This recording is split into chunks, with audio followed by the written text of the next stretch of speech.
We have this tweet from Nick Sorter. Breaking, Pam Bondi announces an arrest has been made for throwing a Molotov cocktail into a Tesla showroom.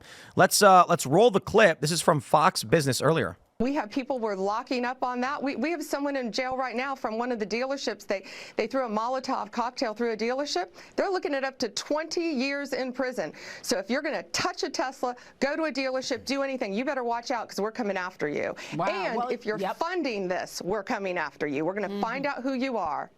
So, I mean. Wow. There's a lot of the framing that, so like the administration is doing things that I like and I agree with, but their messaging is just garbage sometimes. Like, this isn't about Tesla. Tesla's the target, but the reason these people are getting arrested is because it's actual terrorism. Not because, oh, you're going after Tesla. It should be because you're engaging in terrorism. The point is to make people afraid of either buying Tesla, and it's because of Musk's work. It's actually, the point is to make people afraid of supporting Elon Musk's work and Doge's work. So and that's the whole point. So you think that her messaging here was actually poorly phrased? Yes, I think, and they're also, this might be a topic that we talk about later, but the whole the guy that's being sent back, I think he's a Palestinian activist and stuff like that. Mahmoud. Like all of this stuff, it's like, oh, blah, blah, blah. It's anti-Semitism in there. He's attacking the Jews and blah, blah, blah. It's like, that's not good enough reason to send someone back. He's actually broken the law. That's why he's getting sent back, because he's taken over places on college campuses, being like, oh, well, he said something anti-Semitic. You can be anti-Semitic in America, and that's legal. That's perfectly fine. But it's like he's anti-West. He's totally against American. Bring it down to a simmer. So, and then maybe be like, all right. What the hell? Love it. I love it. Talk to people. That happens. Twitter does that. Does that all the time. Love that. We'll mute the whole of Twitter. It'll always happen at like the most important point of your inflection too. Yeah, it's like, yes. And this is the most important thing, and then Bill Burr comes on saying stupid-ish. Stupid Bill. Stupid Bill. I mean, that's the point is their messaging sucks. And I don't know if it's that they're trying to placate certain groups or whatever, but it's like, look, you can't just throw people in jail because they don't like Israel or because they're saying anti-Semitic things. You can't throw people in jail because they don't like Tesla. If you firebomb a place, if you're making, like, for 20 years, you can go to jail for actual terrorism. So they're doing substantial things that are okay and right, but their messaging about it is just trash. Well, they're capitalizing on the fact that for the past 40 years with the Department of Education, we haven't been educating kids. So that way, when they do their messaging, it has to be dumbed down to such an extent that nobody actually knows that this is terrorism. A lot of it is also like what headline is going to grab them the biggest headline for a lot of this stuff, and typical crime headlines aren't going to grab the same type of attention that stuff related to anti-Semitism and things like that are. I don't think they do. But terrorism does. I mean, even then, I don't know if that's necessarily going to grab the same headlines. People love arguing about wedge issues in identity politics more than just talking about terrorism. Maybe you're right, but I hate it. Yeah. Well, I'm with you. I mean, take that a step further. We spent the last 4 years where places like California and New York, if you shoplifted, which has always been a crime, right? Yep. Where you shoplift and it's under $1,000, yeah, we don't care. Yeah. At what point did the laws not matter to where we can dumb everything down like this? Was this the case? Was the case you're talking about the one at Columbia where they were talking about revoking diplomas? Well, he got wrapped up by the feds for they're articulating it poorly. They're saying you can't be anti-Semitic on school campuses and blah blah blah. And it's like, look, that stuff is protected by the First Amendment, right? And the First Amendment doesn't protect it. The First Amendment is a limit on what the government is allowed to do. So it's not like, oh, it's to protect people's free speech. It's saying, look, the federal government can't take action against you because you have an opinion that's unpopular. That's the point of it. I'm going to pause you. Say that one more time, because I think this is something a lot of people don't understand. It's a limit on what? Well, it's a limit on the federal government. That's the whole Bill of Rights is. The First Amendment, the Second Amendment, the Third Amendment, the Fourth Amendment. Like, it's all things the government is specifically prohibited from doing. And you could say that given her messaging here, it actually is horrible, given that a lot of people feel that Trump and Elon Musk's connection is too extensive to begin with. So framing it as we're coming after you because you're hurting a Tesla dealership rather than the fact that you're just committing crimes headlines in general actually sends the wrong message to the people that are already against you. You know, how would the Trump administration do better, right? Pam Bondi is Pam Bondi. She's going to issue statements. Should she be giving the press release to a more savvy communicator? Meaning like influencers to put out through social media? Yes, people who can articulate it better than that. I mean, most of the time, I feel like it comes back to what the headline ends up being for most of this stuff anyways. So the hard truth is that when you're in media, you go out of your way a lot of times to find a very, very heavy headline that is then articulated with more nuance in the actual article or the point of discussion. And whatever grabs headlines the most, when you're a media company, you're at the whim of needing to make money off of your headlines, and sometimes that does a disservice to the actual discussion.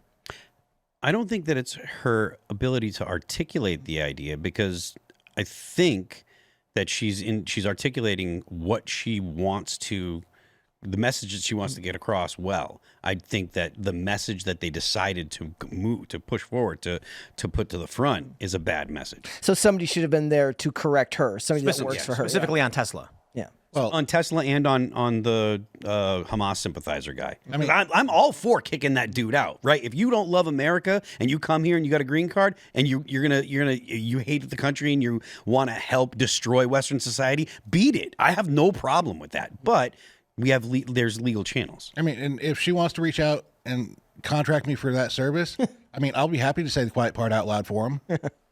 That's very kind of you.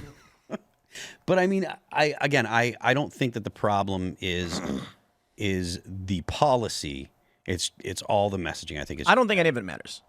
We did the culture war this morning with a pro and anti-Doge fellers, and I'm just like, the left has wielded unchecked power. Here's an example for you. Jenna Ellis being criminally charged with racketeering in Georgia. Yep. She's a lawyer. She was representing a client. Imagine if a guy like robs a liquor store and then gets arrested for it and then is like, I'm going to go get a lawyer. So he gets a lawyer, and then the police arrest the lawyer for aiding and abetting a criminal. That's what they did with Jenna Ellis. That's how psychotic the left was, the liberals were. It doesn't matter what Pam Bondi says. She could say Donald Trump is going to go out personally with a rifle and defend Tesla dealerships. And she could say we're deploying the National Guard. It doesn't matter. The left is going to keep doing what they do no matter what. They're going to attack different locations. They will escalate. I mean, I already elected him once. You don't need to sell me on it. Donald Trump's going to go march down Fifth Avenue himself to protect the streets and small businesses. The left would love that, actually. But in all seriousness, whatever the message is, the left doesn't care because they know. And it's fascinating to me that it's actually the right that doesn't seem to get this. Like, my point is, when we were having this debate in the morning on Doge, you have a guy who's like, Elon Musk is a threat to our democracy because he's going in and they're firing people and it's not allowed. And I'm just like, bro, if you really want to play the game of what's a threat to our democracy, the list of what the left did over the past 4 years is so long that it's almost a CVS receipt. Yeah. Well, oh, my goodness. At this point, though, the Constitution is a threat to their democracy. Yeah. Indeed.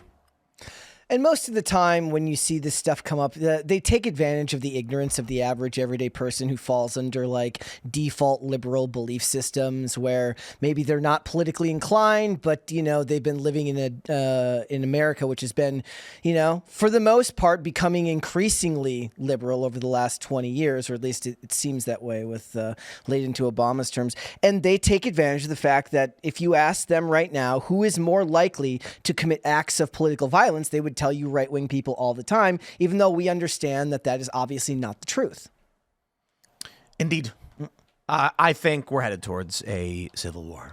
Shocking. I wanted to make sure I got the buzzwords in as quickly as possible because it's 16 minutes and I felt like, you know, you asked the question. We get people drunk too. You said you don't it's Friday think night? Let's go. You said like you don't think it matters because they know anyways, right? And then that's the type of thing where Mary said on the show today, like we were live, she's like, why are you trying to put logic onto something that has no logic behind it? And exactly. But a lot of people in the space, maybe it's because you're constantly putting your ideas out there and you're kind of wrestling with them on air, that it's your job in a way to try and bring logic to something that may not have anything to it. But I want you all to imagine a podcast where Phil Labonte is sitting in a chair, and across from him is a vampire and a zombie.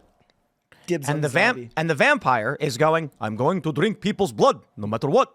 And then Phil's like, but you shouldn't do that. That violates the Constitution. And he's like, sure. And then the zombie goes, "Argh!" That's what it is. That's what we're doing.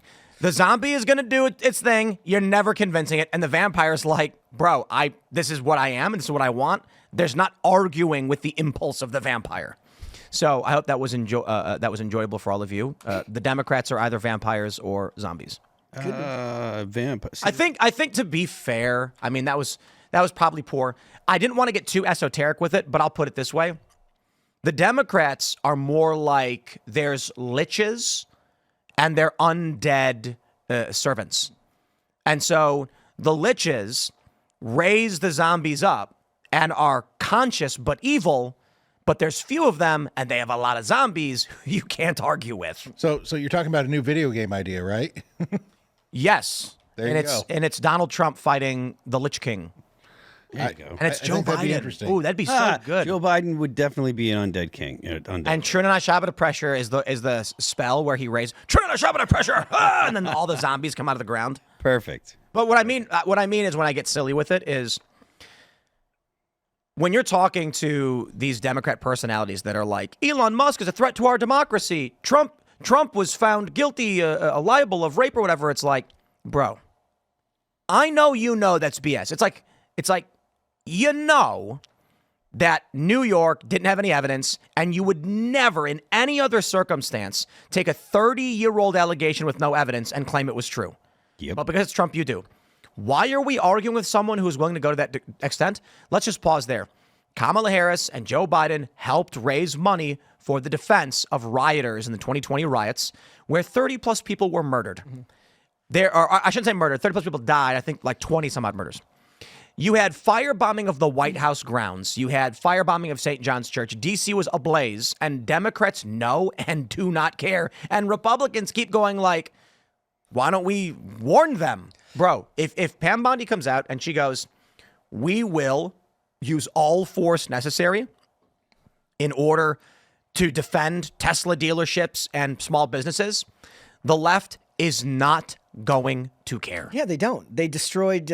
So in Minnesota, where I'm from, I watched businesses get burnt down and then put up signs complaining about getting burned down, despite the fact that they were part of the very system for all of the places that ended up causing that to happen. One of the things that was happening is graffiti was being done on all of the businesses in Uptown, and the city would come in and say, if you don't cover up the graffiti yourself, we are going to come in and do it for you, and it's going to cost you $700. Like, we're going to tax you to do that. And all of them put up signs saying, basically, please don't graffiti our building. We can't afford to pay it.